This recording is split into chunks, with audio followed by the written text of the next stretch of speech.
Hi, it is Sam again with the Avalon Center, and today I was wanting to talk about male victims of domestic violence. So, kind of going back to one of my very first videos and talking about kind of public perception of what domestic violence is and how it has to be physical, and it's, that movie portray of someone covering up bruises and things like that. Um, that happens, absolutely, but we now know that the basis of domestic violence is power and control. And one person using all of those tactics on that power and control wheel to manipulate and gain control over another person. So that is not limited to male abusers. It is not limited to any specific sort of relationship as far as man and woman or whatever that looks like. It happens across the board, all economic statuses, all religions, all those things. We've kind of talked about that. And it always goes down to that power and control. So the thing that male victims really face is that a lot of people who have that same it's only physical, and they have the idea of domestic violence. They certainly have the idea that maybe it's impossible for a man to be a victim of maybe a woman being their intimate partner and being abused by them. And it is certainly possible. It happens. In fact, 1 of every 9 men are a victim of domestic violence. They definitely don't come forward as often, and we're going to kind of talk about some of the reasons that is, and a lot of it is just that public perception of what domestic violence is and what a man should be, and that they don't think that a woman could be abusive to a man, but it all falls back to that power and control. We know typically, naturally, a man is larger or stronger than a woman is, so there still can be physical violence, but a lot of times it looks differently whenever the male is the victim. And kind of what that looks like is using those tactics and those dynamics of domestic violence kind of look a little bit differently, or certain ones are used greater than maybe in a typical male abuser female victim. It can look differently in that sense. One, like we had already talked about, is that public perception. So that is certainly going to play a role if say the 2 people are married and the male is the victim and you go through the court process.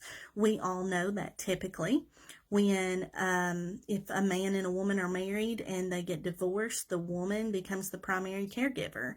I kind of feel like we're seeing more 50-50 kind of on that, as far as visitation with the children, but we know that typically, and especially 10 years ago, and even still now, that the woman is typically the primary caregiver if there is a separation there.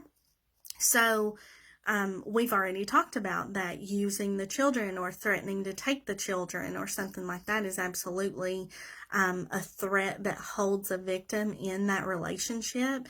And especially if you're a male victim, you're facing a lot of specific challenges going around that, of to where if you go to court, are you going to be believed? Are you going to be facing someone who is uneducated on power and control and what domestic violence looks like? And are they going to say, or going to at least think in the back of their mind that, there's not such thing as a male victim, or you're embarrassed because a man is supposed to be all these things, and people, don't want to believe and don't want to see that there are women that are abusive to their male intimate partner. And that is absolutely something that happens, but it keeps them from going forward. So that just the challenge of court, of custody, and things like that, there are specific challenges that male victims face. We know about those. We want to help you work around those if you are a male victim. We want to advocate for you. That's what we're here for. And we want to work with you and work specifically with those challenges that you might be facing. So not only court, but absolutely just the public perception and not wanting to deal with that and not actually wanting to kind of take on like, yes, I'm the victim in an abusive relationship. Just because of all that stigmatism that goes along with being a man in the public eye and the head of the household and all those things that are kind of in the stereotype of that. It's very hard for male victim to come forward and kind of see that these things are happening. And like we said, it can look a million different ways, but obviously threatening to take the children, we know that holds anyone in an abusive relationship, and certainly a male that is facing maybe the court system who he feels like will not be on his side. DCS, lots of things like that are, I don't want to say typically one-sided, but we know how that goes, and those are all tactics that can be used in power and control and used against someone. So that's something that we want to kind of plan for and work around and advocate for you if you are a victim. Safety planning looks different if you're a male victim, obviously, and different for every situation, but absolutely if you'll reach out to us, we know the specific challenges that you're facing. Everything that you say to us is confidential. So if you reach out to us and you don't want anyone in the world to know that you're in this situation, no one will know. So you can absolutely reach out to us and work with an advocate and at least just talk to someone about the specific challenges that you're facing, because it happens. We know that it happens. We have lots more male victims than maybe the general public would actually think. But it's also kind of a minority for us because we have less male victims than we do female victims. So, but it's not that you're treated differently, but you face specific challenges for your situation, and we want to work through those with you, absolutely. So, what does it really look like? What are some more of the differences if the male is the victim and a female abuser? And we know that in any relationship, whether it be two men, two women, man and woman, whatever that looks like, it can be abusive. We're not in any way saying that it has to be a male abuser, it has to be a female abuser, either of those things. Any sort of dynamic of a relationship can be abusive, and we are here for anyone.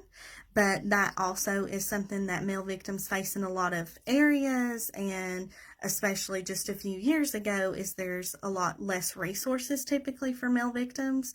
The Avalon Center absolutely works with anyone, no matter what, and gives you the same services and services around your specific situation. So please reach out to us if you're in that situation.